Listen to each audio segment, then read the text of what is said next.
Hey friends, a good pie crust is a beautiful thing.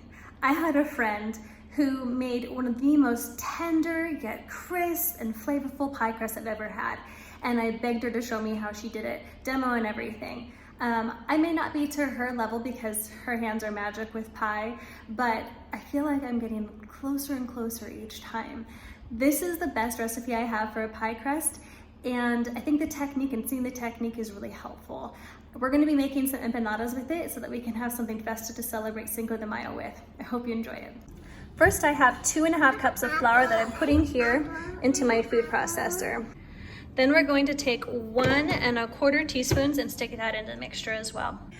I keep my butter in the freezer to make sure it's like really, really cold. The colder your butter, the better your pie crust is going to be. If you can keep the butter solid, then it helps to create these layers to make it all flaky. So this butter here, the largest quantity you can get, like this, is about 3/4 cups. Recipes will often call for 1 cup, but either work just fine, I found. And that way I don't have to break open another bar and just have to, use even more butter. So this is just fine. Okay, so what I'm gonna do is I'm gonna chop and push it through. And so you can kind of hear the butter cracking a little bit, where it's still really frozen. I had it on the counter for just a second, getting everything ready.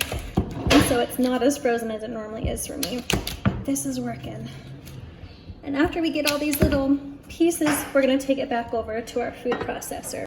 Next, we're gonna take all those butter chunks and the salt and the flour and give it a whirl. I'm fine with having bigger pieces like this for now because we're not quite done yet, but you can see it's gotten down to quite a bit less. Next, we're going to take about 3/4 cup of really cold water. All right, we've added in all our water, and as you can see, the pie dough is really moist and it sticks together just fine too. That's what we want. So now we're gonna take it out and get it rolled out. I like to use a pastry cloth. It really helps so it doesn't get stuck all over the counter, and you don't have to add as much flour to it when you do. So there's just a bunch of residual flour that's kind of left on here. And then before I normally use it, I just use a tiny little bit and kind of smear it around to make sure that there's a good layer there. All right, I have just dumped my contents of my food processor onto this pastry cloth. And as you can see, it's just kind of here and clumpy. Now, one thing I can do is use my hands to get it, or in order to not touch it so much so that it doesn't build up any gluten and the butter stays cold, I can do another way. One thing I like to do is take it in this cloth, and I just take up the corners, and I make it into a ball, and then compress it. And then everything's put together because it's all nice and moist. Then I'll just divide it in half. And I've got my 2 pie doughs already. All right, once I've got my little balls here, I'm going to take my rolling pin and I'm just gonna start to press it out.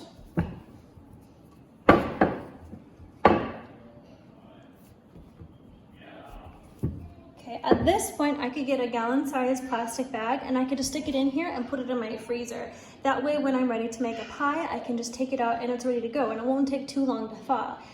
But today, I'm not planning to do it for a pie. I'm planning to make empanadas. So I'll show you up until there. You can use a little cutter like this. This is just a little pastry cutter. Or you can just use the bottom of like any type of jar to really just cut into these. And we're just making some small circles like this. Right now I've taken all the little spare pieces that were on the last one. And I'm just rolling it together, trying to fill in any cracks. Not too perfect, but it's together. And then I'm gonna set it on the side and stick it here on my tray like the other ones. And I'll just kind of put this last little bit together here and get it into a rough circle. And this one will be our ugly one. That'll probably be really tasty even still. Next, I'm gonna take this tray of little pastry circles that I made, and I'm just gonna stick them here in my freezer or my refrigerator. Either is fine until I'm ready to get my filling done and then fill them up to make empanadas. Next, I've taken an apple and I've peeled it, and I'm gonna put it back here into my food processor and get it into little pieces. All right, I've got my little bits of apples here, and I'm gonna add just about like a 1/2 teaspoon of cinnamon. I'm also gonna add just a little bit of sweetener. The apples are pretty sweet enough, but we're gonna put in That about a teaspoon or two of some brown sugar just to kind of boost that a tiny bit. Sugar's really optional. If you don't want to do it, don't. I'm just going to give it a good stir. And then we're going to fill up our empanadas. Okay, first I'm going to take an egg and I just kind of whipped it up like this. And I'm just going to add about a tablespoon of water to it. This is just going to be for our egg wash to put on top of our little empanadas to make them shiny.